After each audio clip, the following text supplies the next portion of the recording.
sebuah kontrakan kecil berukuran 3 kali 6 meter. Suara hujan mengguyur atap seng terdengar nyaring, nyaris seperti dentingan paku logam jatuh satu persatu ke atas genting. Di dalam, aroma minyak kayu putih dan kain basah memenuhi ruangan. Lampu 5 watt menggantung redup di langit-langit, menerangi bayangan temaram dari tubuh kurus Rina yang terbaring lemah di atas kasur lantai, berselimut tipis.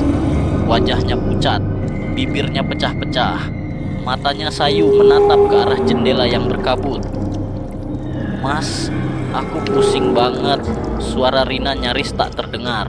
Napasnya pendek-pendek, tubuhnya sudah 2 hari demam tinggi, tak kuat makan apapun. Ia hanya bertahan dengan air putih dan sedikit teh hangat. Tak lama pintu terbuka. Dimas masuk sambil menutup payung kecil berwarna hijau yang sudah hampir rusak. Jaketnya basah kuyup, celananya penuh percikan lumpur. Ia baru saja pulang dari pekerjaan serabutan sebagai tukang bangunan, mengangkat-angkat batako seharian di proyek. Tubuhnya lelah, matanya sembab karena belum cukup tidur. Tapi saat melihat istrinya terbaring lemah, lelah itu lenyap, tergantikan kekhawatiran. "Sayang, kamu udah minum obat?" Rina hanya menggeleng pelan. Dimas mendekat, duduk di sebelahnya, memegang tangan istrinya yang dingin. Keringat dingin membasahi pelipis wanita itu. "Aku pesenin ojek online ya, kita ke puskesmas," kata Dimas dengan cemas. Rina memegang lengan suaminya, menggeleng dengan lirih. "Enggak usah, aku cuma pengen makan bubur yang abang beli itu, yang di ujung gang." "Tapi jangan sekarang mas, hujan." Dimas terdiam. Hujan deras di luar seolah menegaskan jangan keluar sekarang, tapi hatinya tak bisa tinggal diam. Ia tahu sejak sakit Rina belum makan apapun, dan ia tahu betul Rina hanya bisa makan bubur ayam lembek kesukaannya yang dijual oleh Pak Haji Hasan di ujung gang Pasar Anyar, yang hanya buka sampai jam 10 malam. Jam menunjukkan pukul 21.13. Dimas bangkit. Meski seluruh tubuhnya terasa remuk, ia meraih jaket lusuh yang tergantung di balik pintu, mengganti baju basahnya, lalu mengambil payung hijau yang sama. "Kamu tunggu di sini ya, jangan kemana-mana, aku cuma sebentar. Bubur Pak Haji belum tutup." Rina mencoba menahan. "Mas, jangan keluar hujan-hujan gitu." Dimas tersenyum. Lelah tampak jelas di wajahnya, tapi ada cinta yang tak bisa disembunyikan. Ia membelai kepala istrinya, lalu mengecup keningnya yang panas. "Aku harus pamit ya, nanti kamu makan biar cepat sembuh." Rina menatapnya pelan, matanya berkaca-kaca. Dimas membuka pintu, hujan langsung menyambut tubuhnya. Ia memegang payung dengan satu tangan, melangkah cepat menembus malam, menyusuri gang yang becek dan penuh genangan. Langkah Dimas menyatu dengan deru hujan. Tubuhnya kecil di tengah gelap malam. Ia tidak tahu bahwa malam itu adalah malam terakhirnya berpamitan dengan sadar. Payung kecil berwarna hijau itu bergoyang-goyang saat Dimas melangkah cepat menembus hujan. Cahaya lampu jalan yang remang-remang hanya membantu sedikit untuk menerangi gang becek yang ia lewati. Beberapa rumah sudah mematikan lampu, menyisakan suasana sepi yang tak biasa. Genangan air menyembur ke celana Dimas saat ia menyeberang di jalan kecil menuju Pasar Anyar. Di kejauhan, ia sudah bisa melihat warung bubur Pak Haji Hasan masih buka. Lampunya terang, walau sebagian tirai plastiknya sudah ditutup setengah. Dimas sedikit tersenyum. Setidaknya ia sempat membelikan bubur untuk istrinya malam ini. Tapi di tikungan yang memisahkan antara gang kecil dan jalur utama Pasar Anyar, pandangan terbatas dan lampu jalan padam membuat satu hal jadi tak terhindarkan. Imam, supir truk pasir berusia 48 tahun, mengemudi pelan malam itu. Ia baru saja mengantarkan muatan terakhir ke proyek di ujung kota. Rute ini biasa ia lewati setiap malam, tapi hujan malam ini lebih deras dari biasanya. Wiper berderit pelan di kaca truk, menghapus sisa kabut dan tetesan hujan. Imam mengerutkan dahi, lampu jalan padam, dan di depannya Ada tikungan tajam yang selalu rawan kecelakaan. Ia memperlambat laju truk. Lampu sorotnya menyorot jalan, tapi air hujan membuat pandangannya tetap samar. Radio di dashboard memutar salawat lembut, membuat suasana malam terasa mistis. Dimas terburu-buru menyeberang jalan tanpa melihat ke arah kiri. Imam yang mengemudi perlahan tiba-tiba melihat bayangan seseorang muncul dari sisi tikungan. Astagfirullah! Imam langsung menginjak rem keras, tapi hujan yang mengguyur jalan membuat truk meluncur meski sudah direm. Ban mengunci, truk berat itu tak bisa berhenti seketika. Brakak! Tubuh Dimas terpental ke trotoar. Payung hijaunya terbang menghantam pohon kecil di pinggir jalan, patah. Suara besi dan tubuh membentur keras membuat beberapa warga di sekitar warung bubur berlari keluar. Imam keluar dari truk, wajahnya pucat, tangannya gemetar. Dimas tak bergerak, darah mengalir dari kepalanya, bercampur dengan air hujan di aspal. Wajahnya menatap langit, matanya terbuka setengah, seperti orang yang masih berusaha mencari sesuatu atau menunggu seseorang. Ambulans datang setelah Imam dan warga menghubungi rumah sakit. Polisi mulai mencatat kejadian. Tubuh Dimas dibaringkan di tandu, kemudian dimasukkan ke dalam ambulans. Salah satu petugas menemukan benda kecil tergenggam di tangan Dimas. Foto kecil milik Rina, istrinya. Basah, terlipat tapi tetap utuh. Di rumah kontrakan ponsel Rina berdering. Dengan tubuh lemas, ia mengangkat panggilan dari nomor tidak dikenal. Suara seorang petugas rumah sakit terdengar pelan dan hati-hati. Ibu Rina, kami dari RSUD Karya Bakti. Mohon maaf, kami perlu menyampaikan kabar duka. Rina diam, tangannya melemas. Ponsel jatuh dari genggamannya. Hujan belum berhenti. Langit belum menunjukkan tanda-tanda akan cerah. Dan di ruang jenazah RSUD, tubuh Dimas kini terbujur kaku, menunggu satu malam panjang sebelum pemakaman. Dan sebuah keanehan besar yang akan segera terjadi. Malam semakin larut, rumah sakit perlahan sepi. Koridor demi koridor hanya diterangi lampu kuning tua yang berkedip. Udara lembab dan dingin mulai menyelimuti bangunan tua ini. Di sudut paling belakang terletak ruang yang paling jarang disentuh manusia, ruang jenazah. Disinilah jasad Dimas dibaringkan setelah proses visum selesai. Ia telah dimandikan, dikafani, dan disemayamkan sementara di ruang pendingin, menunggu pagi datang untuk dibawa pulang ke rumah dan dimakamkan. Petugas kamar jenazah malam itu adalah Pak Marlan, pria parubaya yang sudah bekerja lebih dari 15 tahun di sana. Ia tahu betul bagaimana rasa sepi dan dinginnya bekerja di tempat yang setiap malam menyimpan tubuh-tubuh yang sudah tak bernyawa. Namun malam itu, sesuatu terasa berbeda. Pukul 00.23. Pak Marlan tengah duduk di ruang tunggu jenazah mengisi laporan ketika terdengar suara ketukan pelan dari arah ruang pendingin. Tok, tok, tok. Ia mendongak. Suara itu terlalu teratur, seperti ketukan pintu dari dalam. Awalnya ia pikir hanya suara bangunan yang memuai karena lembab, tapi tak lama. Tok, tok, tok, tok. Suara itu terdengar lagi. Kali ini lebih keras, seperti ada yang memukul sisi logam tempat penyimpanan jenazah. Pak Marlan berdiri. Jantungnya mulai berdebar tidak karuan. Perlahan ia berjalan menyusuri lorong kecil menuju ruang pendingin. Di sepanjang dinding ada 4 slot laci jenazah. Salah satunya adalah tempat jasad Dimas disimpan. Saat ia tiba di depan pintu, semuanya terlihat tenang. Tapi ketika ia hendak kembali ke meja, gemeretak. Suara besi bergerak sendiri. Salah satu laci jenazah yang tertutup rapat beberapa menit lalu terbuka perlahan dengan suara mengerikan. Cit. Pak Marlan menoleh cepat.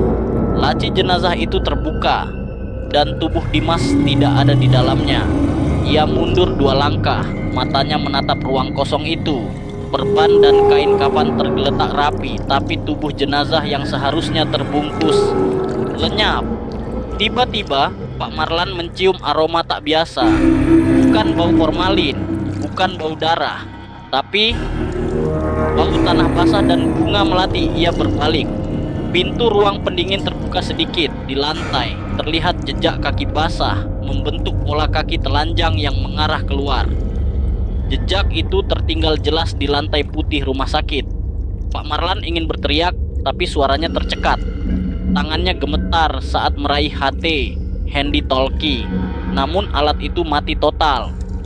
Listrik di koridor berkedip, lampu padam sesaat, lalu menyala lagi. Ting! Suara lift terdengar dari ujung lorong. Tapi tak ada siapa-siapa di rumah sakit bagian belakang malam itu. Dan saat pintu lift terbuka, perlahan jejak kaki basah itu mengarah ke dalamnya. Sementara itu, di ruang keamanan rumah sakit, dua petugas keamanan, Yudi dan Andra, tengah mengamati monitor. Bro, itu apa? Kata Andra sambil menunjuk layar kamera yang mengarah ke koridor lantai 1. Di layar, mereka melihat sosok pria berkain kafan berjalan perlahan, terseok-seok. Kepalanya sedikit menunduk dan tubuhnya meneteskan air, seolah baru bangkit dari genangan hujan. Yudi mendekat. Itu pasien, kok jalannya aneh? Mereka mencoba memperbesar tampilan, dan ketika wajah sosok itu terlihat jelas di monitor, mereka berdua membeku. Itu Dimas. Wajah pucatnya menatap lurus ke arah kamera. Matanya merah. Mulutnya sedikit terbuka, seperti ingin berbicara, tapi tidak bersuara. Hanya tatapan kosong, penuh pesan. Dia, itu yang barusan meninggal sore tadi. Teriak Yudi panik. Tiba-tiba, layar CCTV gelap. Semua monitor mati bersamaan. Di rumah kontrakan yang sepi, Rina tertidur dengan tubuh masih demam. Tapi malam itu ia bermimpi. Dalam mimpinya Dimas berdiri di depan pintu kamar, masih basah kuyup, membawa bubur. Ia tersenyum dan berkata, "Maaf, aku telat, tapi aku harus pamit. Jangan tunggu aku lagi ya." Lalu wajahnya perlahan menghilang. Tinggal kain kafan yang tersisa di lantai. Pagi harinya, petugas rumah sakit menemukan tubuh Dimas kembali di dalam ruang jenazah. Tapi kali ini dalam posisi berbeda. Telapak tangannya menggenggam selembar sobekan kertas yang tak pernah ada sebelumnya. Isinya tulisan tangan samar. "Aku hanya ingin pamit, jangan tunggu aku lagi." Malam demi malam berlalu, tapi lokasi kecelakaan itu berubah. Bukan sekadar jalan biasa, tapi titik kematian. Warung bubur di seberang jalan itu kini tak pernah buka malam. Penjualnya, Bu Darmi, ibu berusia 50-an, sudah 3 kali kesurupan ringan usai melihat sesuatu yang membuatnya histeris. Sejak kejadian itu banyak yang melihat sosok Dimas di tempat dia meninggal. Pak Mahfud, tukang ojek pangkalan, biasa mangkal di pojok jalan dekat warung. Suatu malam, sekitar jam 1.20 dini hari, ia melihat seorang pria berdiri di pinggir jalan sambil memegang mangkuk bubur. Ia kira pelanggan. Tapi saat motor didekatkan, pria itu tidak bergerak. Ia hanya berdiri, basah kuyup, memeluk mangkuk itu seperti melindungi sesuatu. Pak Mahfud menyapa, "Mas, mau diantar kemana?" Tak ada jawaban. Tapi ketika pria itu menoleh, wajahnya pucat. Matanya merah. Pak Mahfud melihat tubuh pria itu dibalut kain kafan basah. Ia langsung tancap gas. Tapi saat motor bergerak, melalui kaca spion, ia melihat pria itu berdiri tepat di tengah jalan, menatapnya dari jauh. Pernah juga dialami oleh Dina, murid SMA kelas 11. Ia sering pulang malam karena ikut bimbel. Jalan kaki dari halte ke rumahnya hanya 5 menit, melewati lokasi kecelakaan itu. Malam itu hujan rintik. Saat lewat, ia melihat seorang pria menyeberang, mengenakan jaket kumal dan celana jeans. Tapi ketika sudah dekat, ia melihat tubuh pria itu tak menyentuh tanah, mengambang sedikit, hanya setinggi mata kaki. Dan saat Dina berbalik, pria itu sudah tidak ada. Yang tersisa hanya payung hijau kecil di tengah jalan, terbuka sendiri, berputar pelan oleh angin. Dan juga Pak Darmawan, pengusaha toko bangunan, pulang lembur jam 2 pagi. Ia menyetir perlahan karena jalan basah. Saat mendekati lokasi kecelakaan, mobilnya mati mendadak, mesin, lampu, semua padam.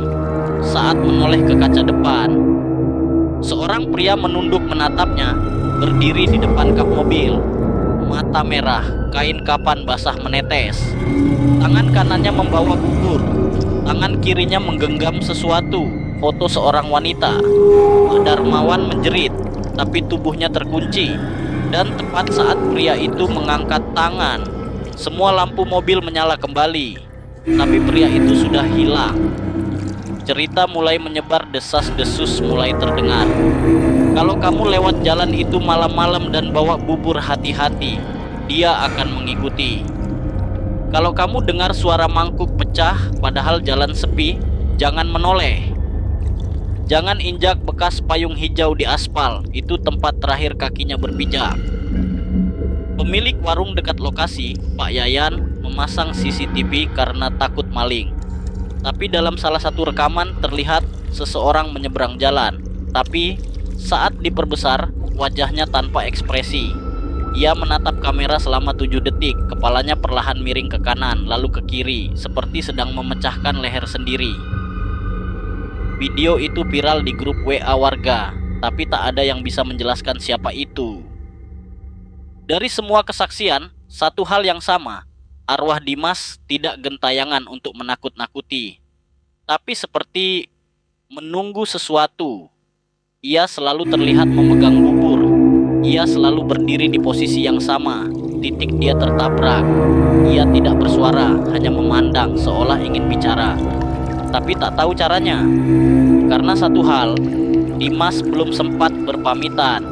Pada satu malam, tepatnya pada malam Jumat, jam 1.45, listrik mendadak padam di blok sepanjang jalan Ciputat Lama. 4 warga yang sedang ronda awalnya hanya menyalakan obor dan senter. Namun tiba-tiba semua senter mati bersamaan. Lalu terdengar suara mangkuk pecah dan tangisan pelan, suara laki-laki.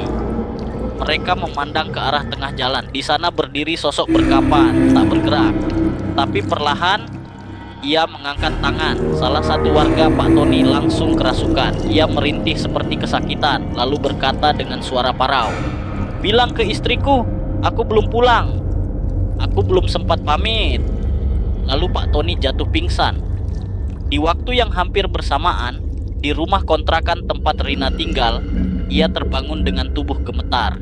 Ia bermimpi melihat Dimas duduk di pinggir ranjang, wajahnya tenang, tapi matanya penuh luka. Maaf ya, aku nggak sempat pamit waktu itu." Rina menangis dalam mimpi, dan ketika ia membuka mata, payung hijau kecil ada di ujung tempat tidurnya, basah kuyup. Malam itu setelah tahlilan, Rina tertidur di ruang tengah. Ia bermimpi. Dalam mimpinya, Dimas berdiri di bawah pohon besar, mengenakan kemeja putih bersih. Wajahnya tersenyum, tak lagi pucat, tak lagi luka. "Maaf ya, aku pulang telat. Sekarang kamu jaga dirimu ya. Aku tenang sekarang." Ia melambai pelan, lalu perlahan berbalik dan menghilang ke dalam cahaya lembut. Rina terbangun dan tersenyum sambil menitikkan air mata.